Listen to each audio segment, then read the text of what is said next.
That's why I'm here. I love that. Yeah, like we need someone really with like, we did like found, and they were really good with like teaching her like manners and obedience and like down, but Sure. when it comes to like that trigger of seeing dogs, she doesn't listen to anything that we've been trained to do with her. Gotcha. So before we get started, I put on the website, I put on a consultation form where we start recording training sessions, Zoom sessions, and consultations. Okay. Okay? Yeah. Go ahead and bring her forward. She on a prong. Yeah. Yep, you're gonna bring her forward. And you're gonna hold right there. And what you're gonna do is you're just pull straight up on your leash, don't say anything. And now you're gonna relax. Every time she gets up, you're not gonna say anything, and keep your hand where you had it, right there. You're not gonna say anything, you're just gonna pull straight up. Every single time. If she's reacted, if she stands up, if she lays down, you're just gonna pull straight up, you're not gonna move. Okay? So we had a moment of reactivity when you kind of came out your front door. There was a wag walker there. Yeah. She was kind of caught off guard, please. She was kind of caught off guard. She jumped, lunged, got their finger. Yeah. And then aside from that, has there been any other like actual contact bites or anything like that? Not with another human being. She's had some run-ins with other dogs where she got him and like the other dog bit back and like they were like kind of like locked muzzles like on jaws with each other. Sure. She Up. bit our And then relax. Good. previous landlord's, like he had a little puppy and he Up.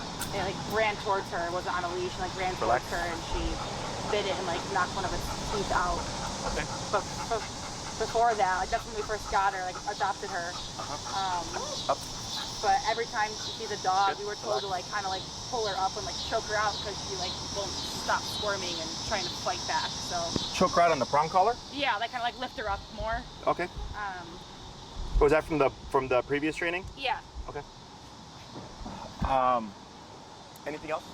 She tends to like overpower me on walks and stuff. So I see dogs, I cross the street, I try to avoid them at all costs because I'm scared she's gonna get loose and Relax.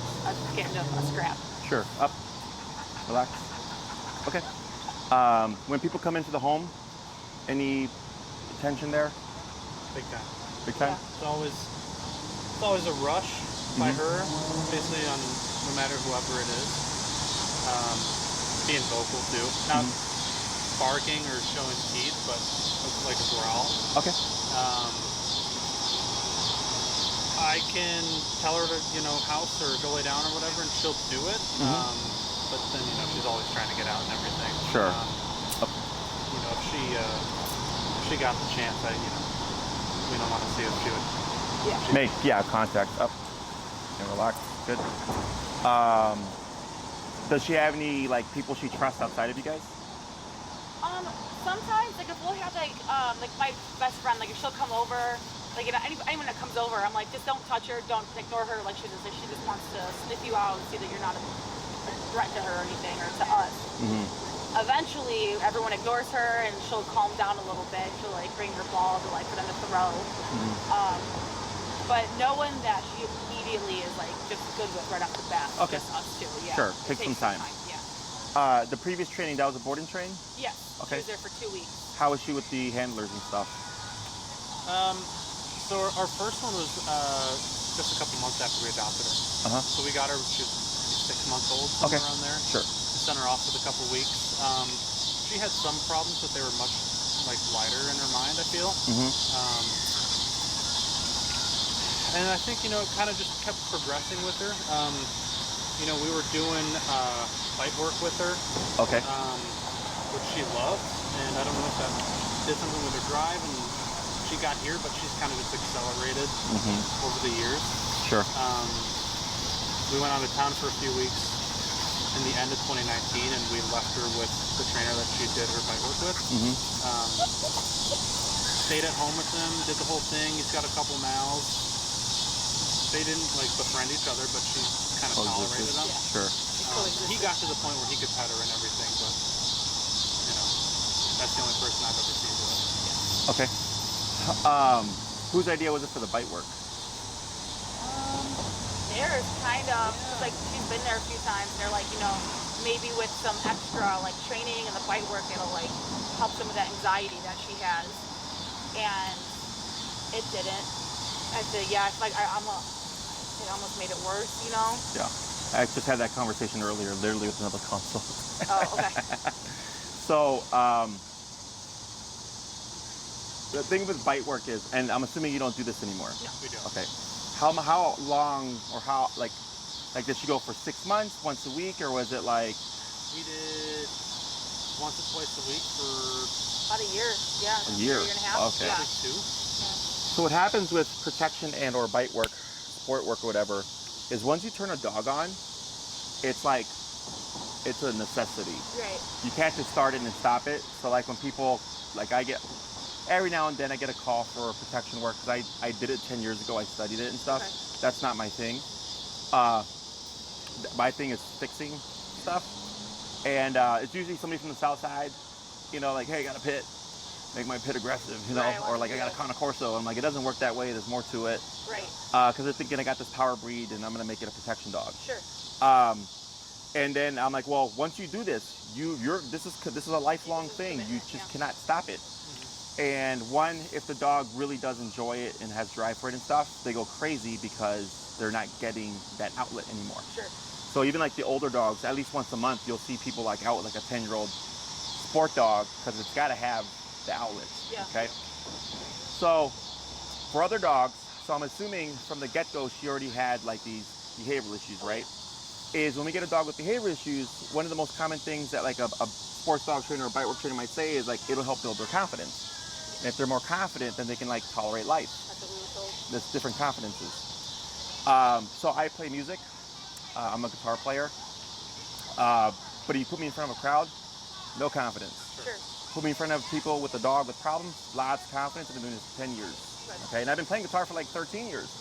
But I'm not as good of a guitar player or confident in my guitar skills as I am as a dog trainer. Okay, same thing for your dog. Right now, your dog is under a lot of stress just from being outside. I can see it. All this heavy panting, the movement, the heavy breathing, like all that stuff. A lot of anxiety, right? Knowing how to bite someone and having the confidence to just be outside like this, up, is very different. Yeah. Does that make sense? Yeah. So up, now relax, up again. Sorry, I thought she put her butt down. Keep up until that butt relaxes. Now relax, very good. So, I know a trainer who does that. That's his theory. Up is if the dog is like fearful of people or whatever, we're gonna teach it bite work to make it more confident. And I go, no. I'm like, now you have a fearful dog that knows how to bite well. That's a problem, okay? Because unless they know how to handle the fear and suppress it, if they try to bite someone out of fear, now they have a very strong and well-placed bite, okay? Yeah. So that's my opinion on it. And I've been doing this for 10 years. I've had other cases like this, similar setup. It doesn't help, okay? So the main thing that I see here is obviously all the stress, which is being outside. Earlier, you were doing a lot of movement, right? I'm assuming to refocus her mind because she's all over the place. Yeah. That actually makes it worse. Because what does she want to do right now? Go somewhere. She wants to do something, right? She wants to move. You can see it. That's why she keeps getting up. Yeah. So what are you doing? Helping her do it. You're moving. And what did I do?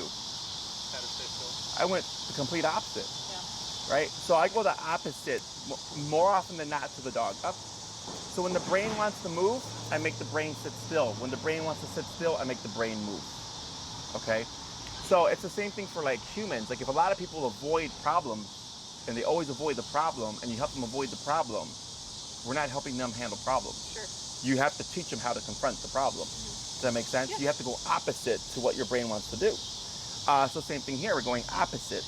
A brain that wants to move is overstimulated and anxious. So in order to get her to handle stress and stuff, she has to be passive, okay? So right now, you're not saying sit, right? I said don't worry about sit, just pull straight up until your dog puts her butt down and then relax.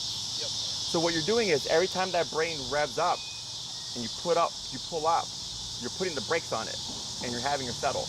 And as we talk more and more, we should start to see you do that less and less. Sure. And she's gonna have moments where she's gonna break because her brain is so conditioned to move. Does that make sense? Yeah. So now you're just countering it. Now the problem here is prong collar up, yep. Prong collar can only do so much. So even if you gave her a correction or something, and you gave her your harshest correction, which would, let's say is a 10, and she's at a 20, 10 will never match 20. Sure. So it's all you're doing is managing. This is a band-aid on a problem right now, okay? But it's better than what you were doing before. That's where remote collar comes into play. Yeah. Okay, because now we can override the dog's stress levels, okay? And it's like counterintuitive to us, but we have to override one stress with another stressor. Okay. So here, if we're using remote collar and she keeps wanting to get up, I could match her. So this goes to 127. Okay, that's the max power. So let's say I'm tapping her at 40, which is the contraction, and she puts her butt down, but every 5 minutes she's getting up. That tells me 40 is giving me 5 minutes. So I go to 45, 50, and I keep escalating. And maybe I hit 85. And once I hit 85, it's like, man, she's been sitting there for 30 minutes and not getting up.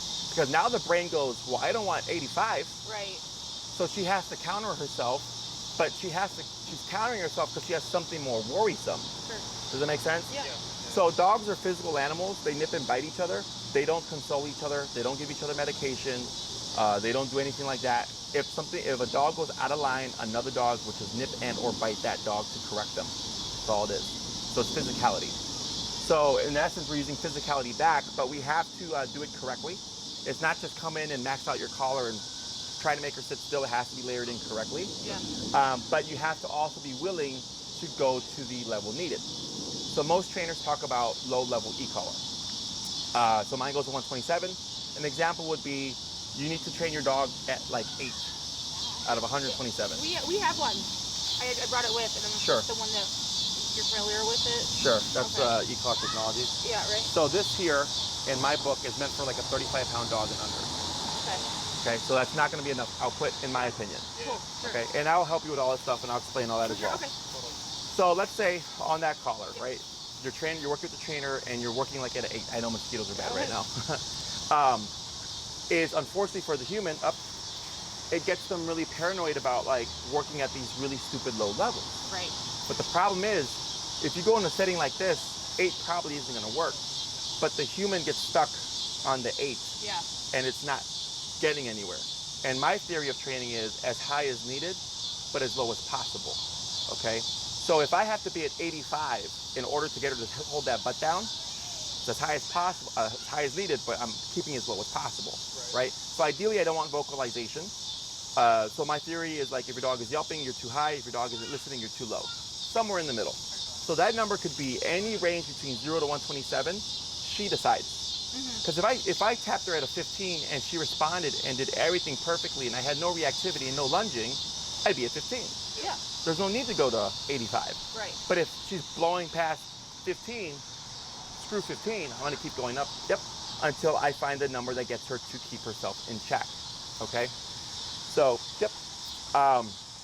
so it's simple, but it's complicated, because more so it's the human feeling bad, because we're logical, and we're like, man, you're at 80 out of 127, that's like 3/4 of the power, 2/3 of the power. Yeah. And I go, yeah, but that's what your dog needs, right? But the humans typically go by how they feel. And I go, it's not about how you feel, it's about what your dog needs, okay? So, since you already have the collar, I'm sure you're familiar with what the technology is. Yeah. Right? It's just miniaturized tension, it's just a muscle contraction. It's not electricity running through your dog's body. Yeah. Most effective tool, in my opinion, when done correctly. Right off the bat, you get off-leash control. When used correctly, progress is pretty straightforward, and it's pretty, what's the word? Right off the bat, like it's like noticeable. Like, so, the way I would approach this case, very good. Now here, come back towards me. Now up. Keep up. Now relax, and you're gonna shorten a little bit more. Right there, I'm gonna hold right there. And you're gonna anchor yourself. You're not gonna move. Because what's happening is she's shifting, and you're shifting with her, and you're gonna end up being in Larrabee, okay? So you're gonna anchor yourself. If she were to go back, you would just counter her with prong pressure until you get her to general area. Then the upwards pressure, when she sits, then you'll relax, okay? Because then it's the same concept. If she's going, I want to move, and you're shifting, trying to correct her, but ultimately you're giving her that need to move. Does that make sense? Yep. So, yeah, when e-collar is done correctly in my book, it's right off the bat, you leave and you come back, you're like, man, Jesse, like 70% of like the bullshit is gone. I go, great. What's the last 30%? and then we kind of take it from there. So the trickiest part from what I'm hearing so far about your case is just the people, getting her to trust people. Yeah. It could be one of a couple of things. One, as you can see, she's already under stress just from being here. Yeah. And then you tack on, can I pet your dog? Yeah. Does that make sense? So she's already jumping from a 4. Yeah, she's gonna lunge. So what we want to do is bring her down to a 0 to 1. So a 0 to 1, 2, 3, 4, then lunge. Does it make sense? So a passive dog is a thinking dog. A stimulated or stressed dog is a reactive dog. Okay? So if they come out and they're already like excited about what they're doing and they see a dog, because they're already over that threshold of excitement, or they come out and they're just stressed from being outside. Right? So it's kind of like as a human, if I come to work and I have something bugging me from home, and an employee is like, hey Jesse, this, and just like rifling off like stuff at me, and I'm like, yo, right? Because I'm building from somewhere. Right. As opposed on a day when I come and I got a good night's sleep, stress-free, got my coffee, Yeah. right? And they're like asking me, I'm like, yeah, sure. I'm not building off of anything. Right. Does that make sense? Yeah. So when it comes to approaching a case like this, I know she's already got her obedience from before. I just throw it out the window, and we reteach everything through remote collar. Okay. Okay. First thing we always teach is the heel. Okay. So like you said, I'm assuming walking her, she pulls and stuff. I'll like, give her like a yank or two, like on the first few, a little bit, and then she'll walk next to me. Like I don't let her back paws go past my knees. You Okay. know? It's mostly when she sees another dog, it's just like all caution thrown to the wind. Like Sure. she just loses her mind, and like that's the biggest thing with her. It's like I'd like to be able to like take her on walks without her hating dogs. I'd like to take a patio, dog beach, anything, but we can't do anything because she just pulls you. Yeah. Keep it up. Like, Yep. all she wants to do Good. is attack the dog. That's Correct. all she has in her head, So Correct. it's hard to use the tools that we have and the commands because she doesn't even listen anymore. Correct. Yeah. And the problem is I'm sure she's been taught the stuff, Yeah. but she doesn't respect them. Yeah. But she doesn't respect them because there's not enough power to make them meaningful. Sure. Okay. So you guys drive? Yeah. You go on the expressway? Yeah. You go the speed limit? No. Most people don't. Yeah. And then you get mad when you get stuck behind someone who does, right? But you see a squad car, what happens? Slow down. Slow down, right? And we do that because we know we can get away with it. Yeah. It's opportunistic behavior, right? And if you might get a warning sometimes, or you might get a ticket, maybe it's like a $50, $75 ticket or whatever, and we're like, okay. And then whatever, the next day you're probably right back at it again. Sure. But let's say cops did not give warnings and they always gave tickets, and when they gave tickets, they were always $1,000. Unless you can wipe your ass of money, you're probably not gonna wanna blow that rule, It's not right? worth it. More people all of a sudden are now in line. Yeah. Does that make sense? Sure. So it's the same thing here. Again, not trying to blast her at maxed out power, but we're finding that consequence. What to her is $1,000 ticket, up, right? Yeah. For the obedience stuff. Sure. So when I say heel, I don't want to have to, yep, good job, and then just up, and keep up, and now relax. I don't want to have to start the walk with 2 pops and then worry about, am I going to see a dog? Sure. You should be able to just walk your dog and just go like, it doesn't matter, because I either have a really well-trained dog, or 2, this is rare, but it can happen, where a dog is so just stressed and reactive, is they'll be reactive, but you can shut it down. Okay? Usually when I get those cases, they're typically pits. But more often than not, like 98% of the time, it's a done deal. So, first class is always heel, my style. I take 5 steps, the dog takes 5 steps. I take 3 steps, the dog takes 3 steps. I take 1 step, they take 1 step. I don't care what the environment is. Okay, which is why we're here. Yeah. So like, have you guys been here before? No, it's the first time actually. I've always wanted to come, so I'm happy we're Yeah, here. busiest park in Chicago. It doesn't look like it right now. Busiest park in Chicago. It's Bikers, busy. rollerbladers. It's busier than this? Yes. Jesus. Wait, this is like a 20th of what this could be. My God. Okay, especially on the weekends. So this is where we train. Yeah. We got bikers, rollerbladers, strollers, dogs, people on stimulus. hammocks, everything, right? That's where we train. And we're getting the results here. So when the owner leaves, they're like, well, shit, if I could do Oz Park, Yeah. doing my suburb or doing my neighborhood, piece of cake, okay? So first class, we always cover the heel. That helps you figure out, I help you figure out the numbers and everything, the exercises, and I give you your homework and you just practice. It's all verbal instruction. I don't touch the dog, I don't need to, okay? I just give you instruction, I give you a method to use, You go off and do your homework, you come back class 2, how'd it go? Great, right? 50-50 improvement, no improvement, 80-20, 0-100. You let me know, and that tells me what I need to do next, okay? Every now and then I get a dog who's reactive, because reactivity we can usually resolve by the 2nd to 3rd class, okay? If not a big chunk by the 1st. And when I get dogs that are taking longer, it's because we have to go through a process. And then after, let's say, a few classes, we're like, hey, Jesse, she heals great, but when she sees a dog, she still blows up. I go, okay, she'll heal, but the stress of the dog is greater than what the heal means. Up. So then we have to correct at a much harsher level. Okay, so then we're up on the numbers and I explain all that stuff. But that's why. Sooner or later, we have to get her to think to herself, like, that sucked, I don't want to do it again. Okay? But exactly. But I don't do that from the get-go because I don't know what's going to work below that. So that's why the theory is always low to high. And we keep figuring that out. And so eventually we find that number, or it's like, hey, it's been 4 to 5 classes, she's still blowing up like crazy. I go, all right, 127 every time she blows up. Yeah. And then you come back and you're like, oh shit, like that made a big difference. And I'm like, yeah, okay. But there's a process to it. Yeah. So first 2 classes are heal. That dictates a lot of stuff, okay? By the 3rd class, if everything reactivity-wise is going well, we could then jump into like people coming over, okay? Because the heal has to happen first. If your dog is still lunging and barking, we're still struggling with correcting reactivity, which is simpler than a person entering the home. Entering the home is going to be even harder. Does that make sense? Right. So 2 classes on heal, but the 3rd class we could work on people coming over, just so you can have people come over and her not be on edge. The 4th class, if socializing her with humans is a thing that's important to you, would most likely be like the 4th or 3rd class. They're like interchangeable, okay? If we know she does not like people touching her, I would highly recommend you start muzzle conditioning now. Okay. If she's not muzzle conditioned, okay? Because if you have someone come over and they're aware of her problems, and you're like, hey, we're working with the trainer, we're making a lot of progress, would you pet our dog? Yeah. Like, no. Like, fuck no. Yeah, I'm gonna get bit. Yeah. That's where the muzzle comes into play. Okay. Because it shows them, oh, even if the dog tries something, I'm safe. Right. For you guys, it's an anxiety off of you, like, oh my God, what happens if things go south? Yeah. Right? We can correct it and keep moving forward, okay? Now, muzzle conditioning does take time, so that's why I say you would start it now, okay?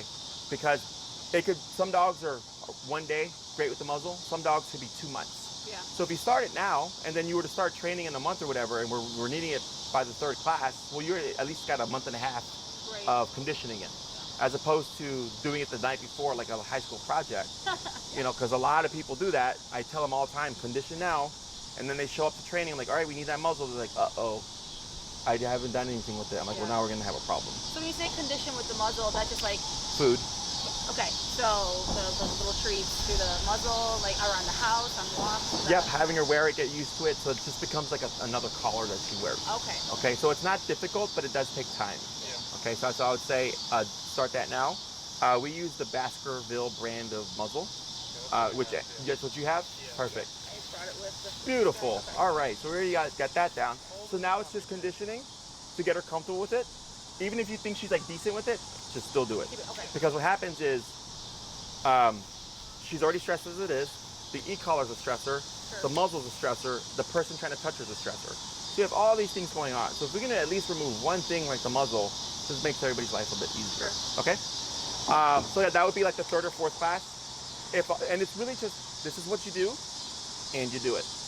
Okay? It's very simple, especially when we're doing remote collar. Up. So if you get a handle on it, now if you practice with 1 person a week, great, you'll make progress, but you're gonna make slower progress. If you did 2 to 3 people a week with all this stuff, you're gonna make greater progress faster. And I always tell people, go with what's realistic to them, because if it's like we have people over once a month, there's no real point in stressing out trying to get her to like people, because socially you just have 1 person over a month. Does that make sense? Yeah. So by class 4, kind of got a picture of like how are we feeling about stuff. Reactivity's good. Greeting people in the home. I don't care about people outside, but she definitely should not lunge. Yeah. That's the easiest solution. I don't care about random people, because they'll ask, can I pet your dog? And you're like, sure. Like if you do so calmly and they come, oh, but I love dogs, and then it just blows her up because she doesn't like the energy. The next thing I'd probably cover is recall, because every dog should have a good recall. So the two commands I care about the most are the heel and the recall. Heel because of the problem that we're having here. Plus every dog should know how to walk well on a leash. And then 2, recall, because if she gets off leash, you want to make sure you have a means of making her return. Okay. Everything else is kind of as needed. So I don't teach stuff if you're not going to use it or if I don't think it's really beneficial to you. Okay. So in terms of length of time, you would have 6 to 9 to 12 week programs as my suggestion. Okay. The 6-week program, 2 on heel, 1 on people coming over, 1 on how to socialize her with the people that come over. That leaves us 2 as a variable, which would most likely be recall if everything's going well. Okay, that's me bare bonesing it. Yeah. Okay, because everything is time. Okay, socializing her with people is time, 1,000 times over time. Okay, to get her to get better with that stuff. And I cannot guarantee that we can make her social. Okay, because if she just doesn't like people coming into the home, she doesn't like them. Yeah. But we can at least get her to coexist. Sure. Okay, that's the minimum. Just be able to coexist and don't be a jerk. Yeah. 9 classes. We can cover more. So we have the heel, the recall, the behavioral stuff, and like stationary work. So that's my pit Lex. So right now I tell her to place and she's not going to move. Yeah. Okay, so I can have this consultation and her not be in the way. Okay, so same thing, let's say people coming over, you're like, yeah, she still doesn't like them. We've done this 100 times with turkey and bologna and pepperoni and she's just not having it. I'm like, all right, she just is not that kind of dog. But if you tell her to place and she has her own corner, you know she won't bother your guest and your guest shouldn't bother her, we have no problem. Yeah. And she can hold it for as long as you need to, okay? An hour, 3 hours, you pick and choose. So the 9-week program, we can have more time to do stationary work. The 12-week program is meant to train dogs to be off-leash reliable for all commands. Sit, stay down, come place heel. That's personal preference, Yeah. okay? It gives us more time to work on behavior, should we need to. In terms of advancing her obedience and how far we could get her, it depends on the behavior. Because if we are spending more time on something, it's less time that we're spending on like obedience type stuff. Sure. Right? But it just gives you the longest window to like work on things.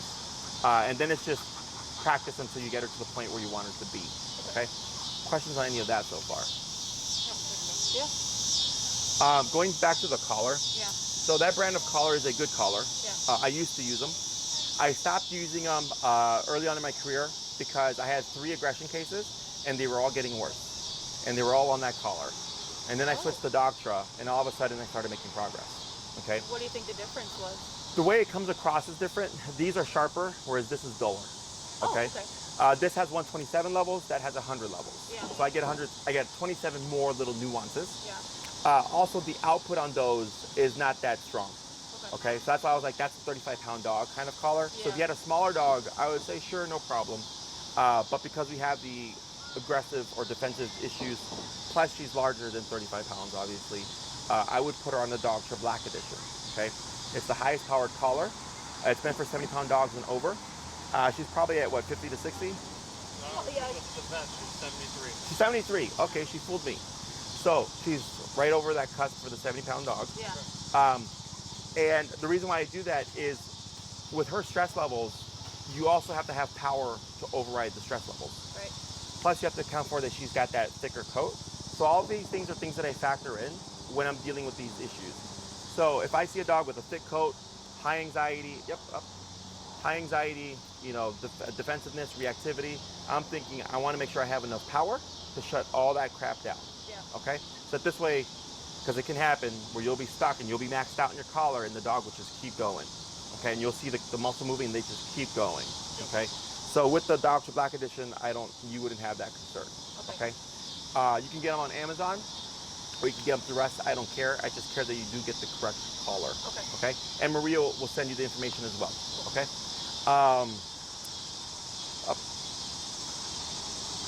Other questions? So we're boarding her with your company, or we're trying to, right? In September. Kim said we had some dates set aside already. I forget what they are, but yeah, middle of September. Okay. For a couple of weeks. Sure. Is that like when she's being there? She'll be there for 2 weeks, right? I believe that is the boot camp we signed up for. Oh, okay, so you're doing like a board and train. Yeah. Gotcha. Okay, So okay. Would that line up? Like if we did this 12-week program, would the boarding align with that, like, or does that help? So so if you're doing a board and train, Yeah. and I'll be just honest with you, there's pros and cons. Okay. Okay, doing it yourself, you learn a lot more. Sure. Okay, because it's all you. I do nothing with the dog. I give you the instructions. I coach you. I teach you. Go do your homework. Okay, Yeah. so it's all hands-on. It's all related to you. The con, it just takes time. Okay, because I got to train you, train her. I obviously already know how to work with these dogs. Yeah. The board and train, the positive is we get more done in a shorter time frame. Okay, the con is it's all tied to us. So then we have to transfer everything over to you. Okay. Yeah. And then you learn less because you're not doing the work, okay? Sure. So the way the board and train approach would work is, I think 2 weeks is a good amount of time. Okay. Is we record the first session of everything that we teach your dog, okay? And you'll receive a 1 to 2 hour video at the end of, once we got all that stuff done, of the first week, okay? You watch that video, and then at the end of the second week, you'll get another video, roughly around 30 minutes, 15 to 30 minutes, where you're kind of seeing her progress, and we're working her on a long leash, already pushing her towards off-leash levels, okay? Then you'd come pick her up at the end of your board and train. Ideally, you would have watched these videos. You would go and practice what you learned. Go and screw up, make mistakes, figure out what you have trouble with. Yep. And then you would get scheduled with Enrique. He handles all my board and trains and daycare and trains, okay? And he does the follow-up as well. So let's say you do that stuff. 3 weeks later, you set it up where it's like, hey, Enrique, we watched everything. Everything's going great. Reactivity is good, blah, blah, blah, blah. We struggle with the recall. Okay, he helps you on the recall stuff. Yep, good job. So it's effective. It's just, you just don't learn as much. Even though you see the video, it's not the same as like you yourself, real time handling it. Sure. A lot of times we get reactive dogs and we don't see reactivity either. Okay? Okay. It happens more often than not. Yeah. So that's another thing. So it's not bad, because if you took her and you're like, hey, everything's great, but she's still reactive, we would just tell you how to use the collar to shut it down in the follow-up session. Okay. And then you would then apply that. Got it. Okay? Do you think it'd be better then that we don't do the board and train and we do like a 12-week program, but because we do have to board her while we're on vacation there, so if we just did, Only a few days. Though. it's only a few days, like would that still be okay, or do you recommend the board and train and the training with us? No, that's too much. Okay. And that's me saying no to money. For sure. Yeah. Okay. I appreciate you being honest. Yeah. Yeah. No, it's because we're good. Yeah. Like, I see this shit all the time. Yeah. I have another dog right now currently doing a daycare and train with us because they didn't do well with the board and train program. Yeah. I've had plenty of their dogs, ex-board and train dogs, because they push that a lot, Yeah. because it's just easy money. Sure. But it would be just too redundant. And you get the follow-up with the board and train anyways, if you went that route. Yeah. So, and you could always buy more. So like, let's say with the board and train, I think you get 4 hours of follow-up with the 2-week BNT. It's on my website. Yeah. So that's technically like 4 1-hour lessons, right? So then if you do, a lot of our clients will do a class or two, and then they're like, we're great, thanks. Yeah. And I'm like, just save them. Yeah. So in a year from now, if something happens, or if it's something different, like it's our time you have. Oh, sure. You know what I'm saying? Yeah. So, and then if it's like, for whatever reason, you do the 4 and you're like, hey, could we get like another 1 or 2? Sure, we can just sell you some one-offs and you can do that as well. Cool. So it just comes down to, and because if you did the in-person, the other con is that I'm booked like into September. Yeah. So chances are by the time you would be starting, you're already going on your vacation or whatever, which is time when your board and train would start anyways. Yeah. So, you know, it's really just up to you. Yeah. But either one would work, okay? If you did in person, I'm saying at least 6 weeks. For the board and train, it's at least 2 weeks. Because it's, remember, 1 week of our time is 3 weeks of your time. So that's technically like a minimum of 6 week program. Sure.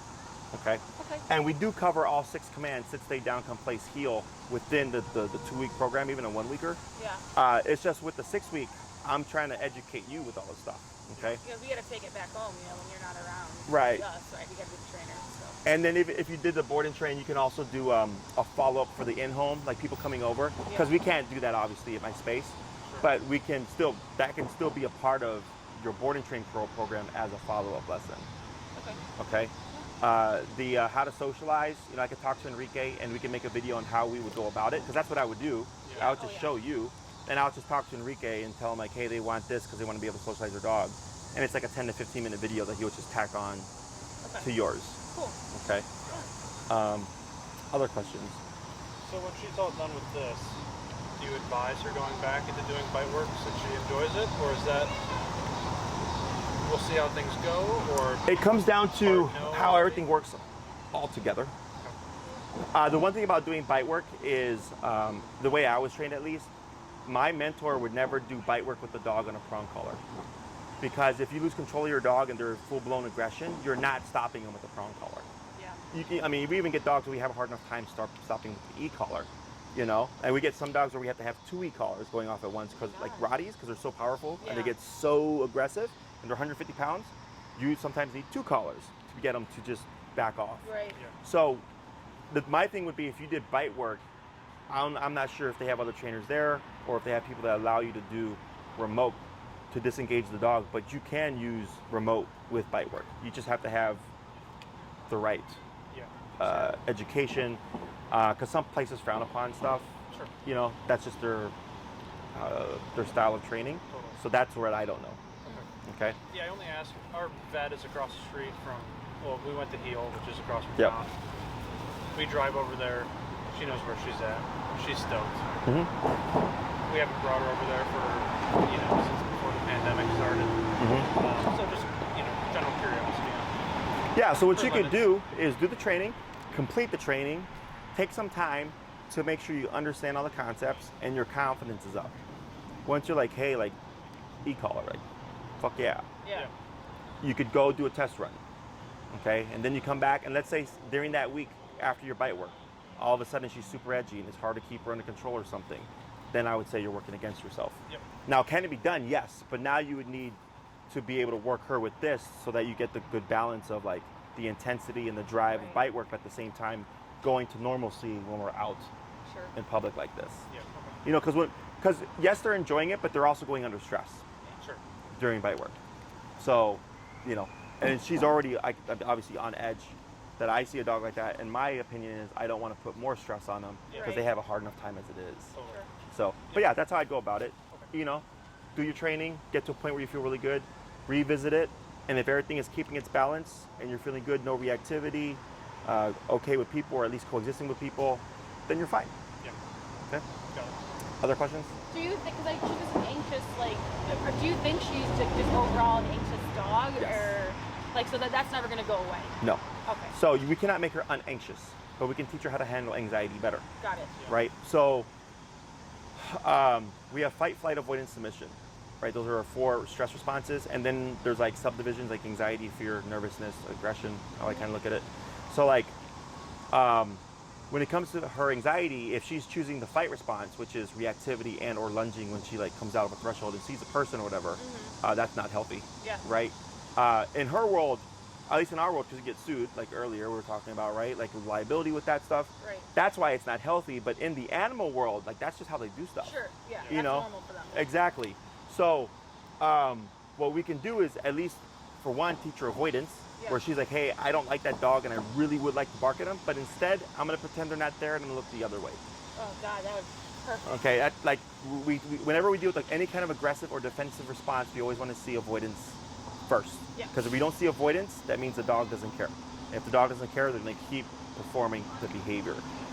So then after avoidance, we may get submission and or what I call acceptance. There's a dog coming, can't do anything about it, can't lunge at them. No point in avoiding them because it's going to happen anyways. Yeah. So let the dog pass by without lunging at them. Okay. Okay. Whether or not acceptance happens, however, is just up in the air. Yeah. At least all I want is just don't be reactive. Okay? I don't care what you do, just don't be reactive. Sure. Other questions? Makes sense to me.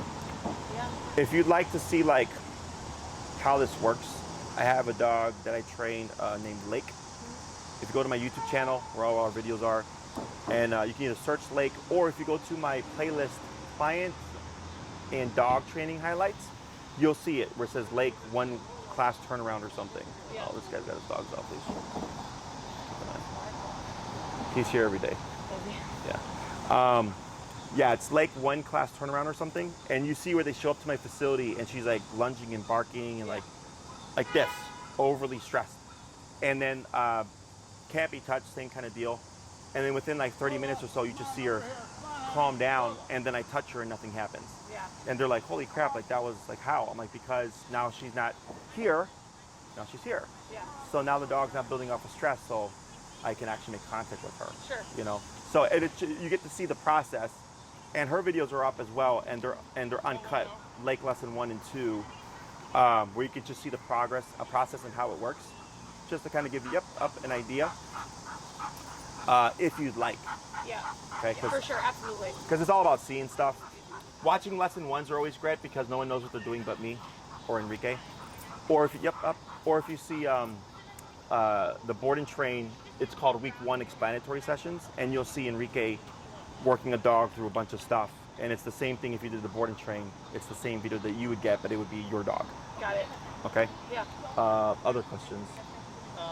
So we have these dates booked for middle of September. Mm-hmm. You know, that gives us, 3-4 weeks until that time. Mm-hmm. Something we should do in the meantime, or Just go opposite to what you were doing before instead of the moving stuff. Because trainers will tell you, don't make your dog do this because it's harder for them. I'm like, the dog's having a hard time enough as it is, right? But this puts you at a greater disadvantage. I mean, how am I supposed to talk to you if you're going back and forth? You know? And then plus it wasn't helping her. And she's been getting up, but she's not freaking out. Yeah. You know, pull forward and then up. In the meantime, yeah, like let's say you see a potential trigger. Yeah. I would just step aside as far as you can, usually like to the curb. Shortening your leash works for a couple of reasons. So pull up, okay? Now go ahead and give a lot of slack. Grab over here where the other hand is. Yeah, and let the right hand go. Now pull up. See how much more you have to do? So that's why when I had you do this, it's just this. Like you've literally not had to move the whole time for the most part, right? So if you step aside and I'm anticipating reactivity, I don't want to give her range of motion, because then if I'm up here, all that distance, she can go forward. Sure. Right? So here, it makes it harder for her, but it's easier for you because it's immediacy when you're going to pull up to stop her. But then also, we're not worried so much about her actually making contact with whatever it is she's trying to be reactive to. Yeah. Okay? But in the this is just a Band-Aid. Okay, so it's a Band-Aid in the meantime until you can, you get started in the remote stuff, and then it's going to be a big, big difference. Yeah. Okay? Other questions? Dog triple black edition, correct. Dog triple black edition. And Maria will send you that information as well. Okay. And you have plenty of time since your B&T's in 2 to 3 weeks or so. Yeah. Okay.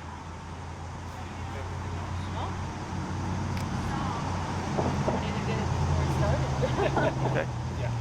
Yeah, so if anything pops up or you forgot to ask anything, you can let us know. But yeah, I think you'll be fine with the board and train, to be honest, because there's a wait anyways to get started. Yeah. So, and then all your follow-up stuff, we will still cover the concerns that you have. And then if you happen to need more, you can always purchase a class or 2 or 3 or whatever that you might need. Okay? Awesome. Yeah. It was a pleasure, guys. Yeah. If you have any other questions, let us know. Otherwise, Kim will get you set up with everything. Okay. And she'll handle everything going forward. Yeah. Because she handles all the daycare and board and train stuff. Yeah. Whereas Maria solely handles my calendar and my in-person training. Got it. So we had to devise responsibilities because it was becoming too crazy. Yeah. So. Good. Real quick, popped in my mind. Every time we're at the vet, they're always talking about drugs. How anxious. Yeah. Don't do anything. Okay. Just makes the dog, in my opinion, I call it sedated. Whether or not that's the correct medical term, I don't know. I don't care. But don't do anything. Okay. You just have a drugged up, anxious dog. But again, we can't make her unanxious. We're just I'm helping you learn how to handle an anxious dog, right? Or we are. Right. And then we're helping her handle her anxiety better. Sure. Okay. Just telling her there's certain things that aren't options. Yeah. It's everybody's go-to in the veterinary world. Oh, your dog bit somebody. So resource guarding. Biting, protecting a bone. Yeah. I had a client whose dog was a resource guarder. The vet was like, "Oh, put the dog on drugs." I was like, that has nothing to do with it. I'm like, I was like, one, if the dog doesn't have an object, we know there's not going to be a problem. Right. Because that's what resource guarding is. Yep. So I was like, I don't understand how anti-anxiety meds are supposed to help a dog learn not to or stop resource guarding something. Right. You know, and the owner was like, that's what I said. But the veterinarian kept saying, no, like, you know, drugs. Yeah. I'm like, no. We just taught the dog how to release an object when told. Because when they're guarding something, if you take it from them, in their mind, you're stealing. Sure. They don't understand that you bought it at Petco and you gave it to them out of the kindness of your heart. You know, they're just like, I found it, it's mine now. Exactly. Or you relinquished this to me, it's mine now. Right. So I'm going to protect it. So we just taught the dog, or any other dog for that matter, how to release an object and relinquish it. Yeah. So now the dog's like, all right, I don't want it anymore, and they walk away. There's nothing to guard. Right. So, yeah. But in my book, no, they don't do anything. And so we've always had trouble with her at the vet. You know, she just wants to fight something that comes near. You know, they're hugging her, having the new eval or whatever. We put her on a soft muzzle, and then, well, last time we were in, we put her on a Baskerville. She slipped it. They left the room, put her on a soft, then put the Basker over it. Flip the Basker again. Not fitted correctly. Okay. Yeah, okay. For sure. So we have 2 sizes. 2 is on with 3. The 4 just seems obnoxiously large for her, like maybe easier to slip. And we just did try to do the mold earlier this week. Yeah. So maybe that'll help her, but. Yeah, looking at her, the muzzle that I saw there that you brought out seems to be the correct muzzle. Okay. It's just fitted incorrectly. Okay. The strap on the back of the neck needs to be so tight you can't get a finger underneath it. Okay. Yeah, we don't do the 2-finger rule. No. It has to be so tight you can't even get a finger underneath it. Okay. And then the center strap, and then right there, that middle loop, that's where a collar goes through to keep it secure. Got it. Okay. Yeah, so now you got that secured on this collar. You got this super tight, right? And then you get your third strap. Okay. Yeah. Got it. That's most likely what's happening. Yeah, totally. It was on. Totally. Yep. Yeah, because she's able to like just paw it right off. For sure. Oh, Yep. God. When it's that easy, like the dog should be like literally trying to fight it, and it cannot come off. Got it. Okay. Okay. But that looks to be, from what I can see here, the correct size. Size 4. Okay. Yeah. You could pop it over her nose real quick, and I can take a look.